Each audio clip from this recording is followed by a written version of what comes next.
नमस्कार जोहार, मैं अमित सोनी, आप देख रहे हैं जय जोहार न्यूज। बरही से कांग्रेस प्रत्याशी अरुण साहू ने नामांकन पत्र दाखिल किया। बोले, बरही की जनता अगर उन्हें आशीर्वाद दिया तो पिता के सपनों को पूरा करके दिखाएंगे। कांग्रेस प्रत्याशी अरुण साहू के नामांकन रैली में युवाओं सहित समर्थकों की भीड़ उमड़ पड़ी। नामांकन पर्चा दाखिल करने के बाद हजारों की संख्या में समर्थक नारे लगाते हुए बरही चौक पहुंचे, जहां जनसभा का आयोजन किया गया। उपस्थित लोगों को संबोधित करते हुए श्री साहू ने कहा कि बीते 30 वर्षों से यहाँ के जनप्रतिनिधियों ने सिर्फ जनता को बरगलाने का काम और अपनी झोली भरने का काम किया। इस वर्ष कांग्रेस पार्टी ने युवा पर विश्वास किया है। जनता का आशीर्वाद मिला तो बरही विश्व से भय, भूख और भ्रष्टाचार समाप्त किया जाएगा। हर दलित और गरीब की बात सुनी जाएगी। अपने पिता स्वर्गीय साहू के सपने को साकार करने की बात कही। हर क्षेत्र की खबर देखने के लिए हमारे YouTube चैनल जय जोहार न्यूज को लाइक, शेयर एवं सब्सक्राइब जरूर करें। लोगों को पानी कैसे मिलेगी? सर, बरही सबसे करप्शन जगह में गिना जा रहा है झारखंड में पूरा, उस पर भी कुछ बोलिए। करप्शन को हम लोग दूर करने का काम करेंगे।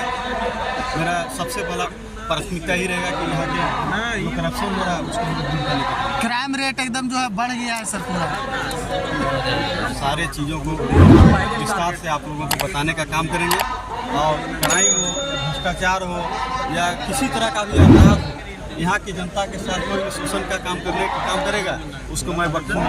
अरुण जी, युवा आपके साथ आएंगे। पहली बार देखा गया है कि बरही में एक युवा को चुना गया है, कांग्रेस की तरफ से चुना गया है। क्या लगता है युवा आपके साथ क्यों आएंगे?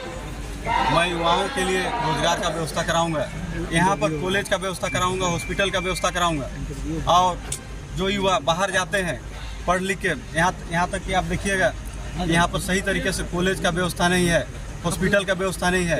आप सब हजारीबाग चल जाते हैं, रांची चल जाते हैं, दिल्ली चल जाते हैं, बम्बई चल जाते हैं। हम लोग यहीं पर सही तरीके से कॉलेज और हॉस्पिटल से लेकर सारा चीज़ का व्यवस्था कराने का काम करेंगे। नए नए उद्योग को हम लोग यहाँ पर लाने का काम करेंगे। अरुण जी, एक आरोप है आप पर, एक प्रत्याशी ने आरोप लगाया है कि कांग्रेस का टिकट इन्होंने पैसे से खरीदा है।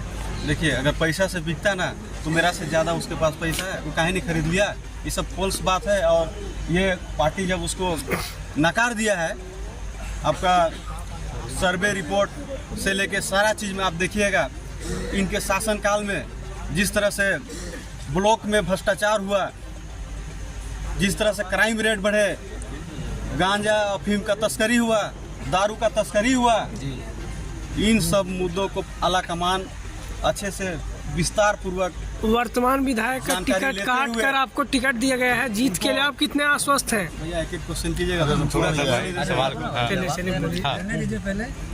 इन सब सारे मुद्दों को हमारे पार्टी के आला कमान विस्तार पूर्वक चर्चा किए, विचार किए, उसके बाद इनका टिकट काटने का काम किए और एक युवा के ऊपर में भरोसा काम करने का काम किए, एक नौजवान के ऊपर में भरोसा करने का काम किए।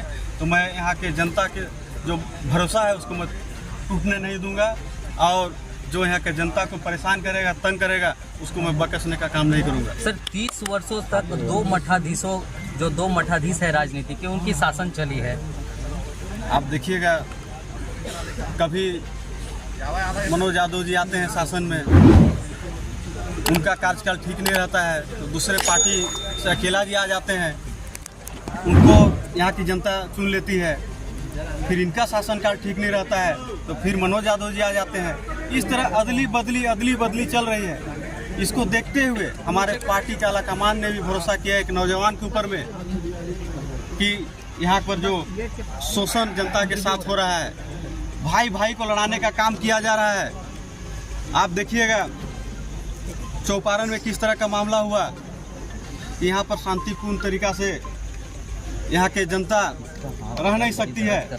और देखिएगा आप, यहाँ के नेता लोग जातिगत टिप्पणी करते हुए लोगों का हत्या कराते हैं।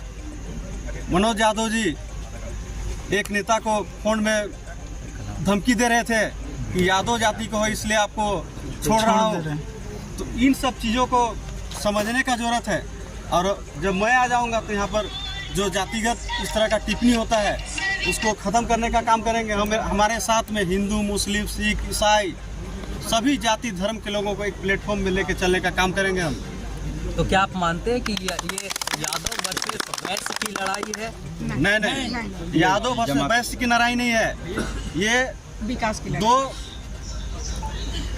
विधायकों की कुकृतों की और यहाँ के जनता के ऊपर शोषण की आज़ादी की लड़ाई है।